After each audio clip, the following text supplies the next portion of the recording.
Hi అందరికీ, థంబ్నెయిల్లో already చూసారు కదా, ఇయర్ రింగ్స్ ట్యూటోరియల్ అని పెట్టాను. మనం ఈజీగా ఇంట్లోనే మన చేతులతో మనం ఎలా చేసుకోవాలో ఈ వీడియోలో అయితే చూసేద్దాం. ఫస్ట్ అయితే దీనికి కావాల్సింది సిల్క్ థ్రెడ్, అలాగే ఇయర్ రింగ్స్ చేసుకోవడానికి ఈ బేస్ కావాలి. దీంట్లో నేను ఫ్యాబ్రిక్ గ్లూ అలాగే B7000 గ్లూ రెండు కూడా యూజ్ చేశాను. నేను వీడియోలో చూపిస్తున్నట్టుగా కింద కొద్దిగా ఫ్యాబ్రిక్ గ్లూని అప్లై చేసుకొని పైనుంచి ఇలా లోపలికి పెట్టుకోవాలన్నమాట. థ్రెడ్ని ముందు థ్రెడ్ నేను 30 రౌండ్స్ తీసుకున్నాను. నాకు 2 ఇయర్ రింగ్స్కి అయితే సరిపోయింది. 30 రౌండ్స్ కూడా హాఫ్ చేసేసుకున్నాను. థ్రెడ్ ఎలా కొలుచుకొని తీసుకోవాలనేది నేను ముందు వీడియోలో ఆల్రెడీ చేశాను కదా, అందుకనైతే ఇప్పుడు చూపించట్లేదు. థ్రెడ్ని రౌండ్స్ తీసుకున్నాక రెండు వైపులా కూడా మనము గమ్ము పెట్టేసుకోవాలి. దీనివల్ల ఏంటంటే కూడా గమ్ము పెట్టుకోవడం వల్ల మనము బుట్టలకి ఈజీగా చుట్టుకోవడానికి ఈజీ అవుతుందన్నమాట. ఒకసారి థ్రెడ్ తీసుకున్న తర్వాత దానిపైన ఇలా చేయి పెట్టుకొని ఒక ఫింగర్ని ఇలా పెట్టేసుకొని అప్పుడు మనము గట్టిగా లాగాలన్నమాట. అప్పుడు ఫినిషింగ్ అనేది కరెక్ట్గా వస్తుంది.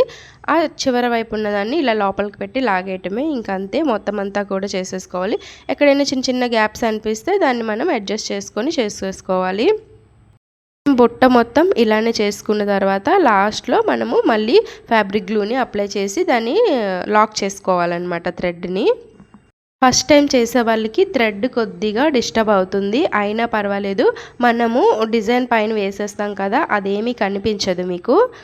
ఫైనల్గా అయితే ఈ విధంగా చేసుకున్నాను. ఇప్పుడు దీనిపైన మీకు నచ్చినట్టుగా డిజైన్ ఎలా అయినా వేసుకోవచ్చు. నేనైతే నా దగ్గర ఉన్నటువంటి స్టోన్ చైన్తో చేస్తున్నాను. దీన్ని మనము ఫస్ట్ బుట్టకి ఎంత సరిపోతుందో కొలుచుకొని తీసుకోవాలి. ఒక లెంత్కి ఎన్ని స్టోన్స్ సరిపోతాయో అక్కడ వరకు కొలుచుకొని తీసుకొని దానిపైన గమ్ అప్లై చేసుకొని స్టిక్ చేసేసుకోవాలి. ఒకసారి మన వేలు పెట్టి ఇలా సెట్ చేసుకుంటే సరిపోతుంది, ఈజీగా స్టిక్ అయిపోతుంది. ఇప్పుడు తర్వాత డిజైన్ వేయడం కోసం మనము ఇలా ఏదైనా ఒక చిన్న పెన్నును కానీ లేదా పాత బాటిల్ ఏదైనా ఇలా షార్ప్గా ఉండేది తీసుకుంటే మనకి డిజైన్ వేయడానికి ఈజీగా ఉంటుందన్నమాట.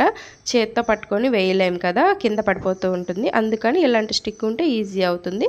దీనిపైన నేను స్క్వేర్ షేప్ వైట్ కుందన్స్ ఉంటాయి కదా, అవి అయితే రౌండ్ పెట్టేశాను. దానిపైన కూడా గ్రీన్ స్టోన్స్ తిలకం కుందన్స్ అయితే యూస్ చేశాను. మీ దగ్గర ఏ కుందన్స్ ఉన్నాయో వాటి బట్టి మనము డిజైన్ అనేది వేసేసుకోవచ్చు. పైన కూడా సేమ్ నేను అలానే చేశాను. ఇప్పుడు ఇంకో బుట్టకి ఇంకో డిజైన్ వేసి చూపిస్తున్నాను. దీన్ని స్టోన్ చైన్తో వేశాను. Stone chain round shape orange colour కుందని యూస్ చేసి చేశాను. ఈ స్టోన్ చైన్ ఎంత లెంత్ కావాలనేది ముందుగానే మనం కొలిచి దాన్ని బట్టి ఎన్ని పడతాయో చూసుకొని కట్ చేసుకొని పెట్టుకుంటే ఈజీ అవుతుంది. స్టోన్ని ఫిక్స్ చేసేటప్పుడు కొద్దిగా గట్టిగా ప్రెస్ చేస్తూ చేయాలి, అప్పుడే మంచిగా స్టిక్ అయిపోతుంది.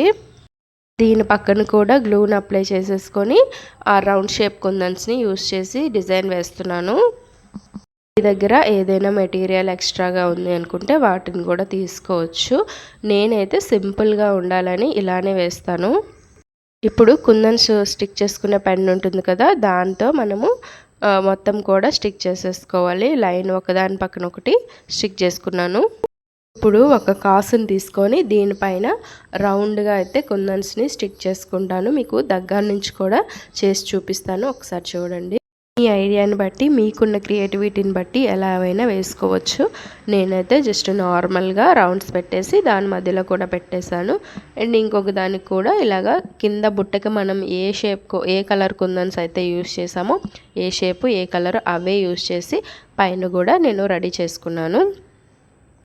వీటిని కాసేపు అయితే ఆరనివ్వాలి. బుట్టలకు కూడా సేమ్ అంతే. మనము స్టోన్స్ అన్నీ అప్లై చేసుకున్న తర్వాత కాసేపు ఆరనిచ్చిన తర్వాత ఇదిగోండి, ఇది ఉంటుంది కదా వెనకాల ఇయర్ రింగ్స్కి పెట్టుకునే స్టిక్, దీన్ని మనం వెనకాల స్టిక్ చేసేసుకోవాలి. ఇంక దీన్ని కూడా కాసేపు ఆరనిచ్చి పెట్టుకోవాలి. ఏంటంటే మనకి ఇలా జంప్ రింగ్స్ ఉంటాయి కదా, వీటిని కూడా తీసుకోవాలి. కింద బుట్టకి అటాచ్ చేసుకోవడానికి ఇది యూజ్ అవుతుంది అనమాట. దీన్ని కూడా కింద అట్లాగా ఎక్కడైతే ఓపెన్ ఉంటుందో అది కిందకి పెట్టుకొని మనం స్టిక్ చేసుకోవాలి. ఇంకా అంతేనండి. ముందు మనం చేసుకున్న బుట్టల్ని వీటిని అటాచ్ చేసేసుకుంటే సరిపోతుంది. నేను బ్యాక్ సైడ్ ఎలా చేశాను అనేది మీకు చూపిస్తున్నాను. ఐ పిన్ని స్టిక్ చేసుకోవాలి. అదైతే నేను వీడియో క్లిప్ తీయటం మర్చిపోయాను, మీకు అందుకే బ్యాక్ సైడ్ నేను చూపిస్తున్నాను ఎలా స్టిక్ చేశాను. లోపల గమ్మ పెట్టేసుకొని B7000 గమ్ పెట్టి స్టిక్ చేసుకున్నాను. దీన్ని లాక్ చేసేసుకుంటే ఇంకా అంతే, రెడీ అయిపోతుంది బుట్ట అనేది.